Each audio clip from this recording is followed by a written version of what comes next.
بہت امپورٹنٹ ہوا کرتے ہیں کیونکہ وہ روح رواں ہوتے ہیں کسی بھی محفل کے، اور خصوصی طور پر جب اس قسم کی ٹرانسمیشن ہو جو میراتھن ہو، اس میں بہت اہم۔ ہمارے ساتھ مصور رضوی صاحب موجود ہیں۔ مصور بھائی، موجودہ صورتحال آپ دیکھ رہے ہیں، رہنمائی فرمائیے گا کہ ہم اس مرض سے کیسے چھٹکارا حاصل کر سکتے ہیں؟ بسم اللہ الرحمن الرحیم، اللہم صلی وسلم علی سیدنا و مولانا محمد وبارک وسلم وصلی علیہ۔ سب سے پہلے تو bundle of thanks to you کہ آپ نے مجھے یہاں پر گفتگو کا موقع دیا۔ انتہائی اہم موضوع آج زیر بحث ہے اور علماء نے انتہائی اہم انداز میں اس پر جو ہے وہ گفتگو فرمائی ہے۔ تو سب سے پہلے تو میں یہ کہوں گا، میں فرق واضح کرنا چاہتا ہوں کہ دراصل غیبت، بہتان، چغلی، ان چیزوں میں فرق کیا ہے۔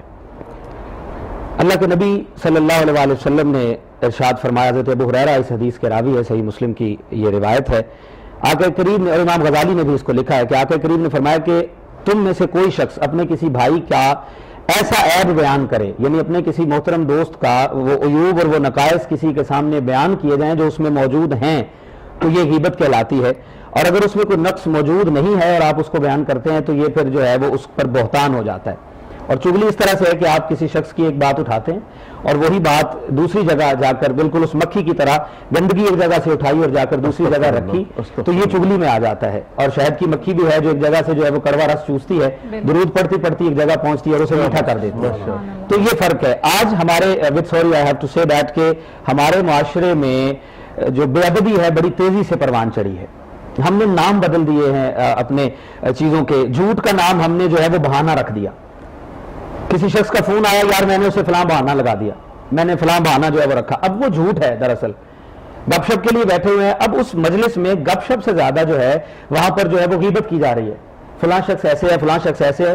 حضور نبی مکرم صلی اللہ علیہ وسلم کا ارشاد ملتا ہے، حضرت جابر اس حدیث کے راوی ہیں کہ الغیبت اشد من الزنا، کہ جو بدکاری ہے وہ پھر بھی قابل معافی ہے۔ بدکاری کرنے والا شخص جب اللہ کی بارگاہ میں اپنے جسم کے افضل اعضاء، ناک، کان، منہ، جو ہے وہ دماغ، اور اللہ کی بارگاہ میں اس نیت سے رکھ دے کہ مالک مجھے بخش دے گا توبۃ النصوحہ کی نیت سے، تو اللہ تعالیٰ بخش سکتا ہے۔ لیکن جو شخص جو ہے غیبت کرتا ہے اس کی معافی نہیں ہے۔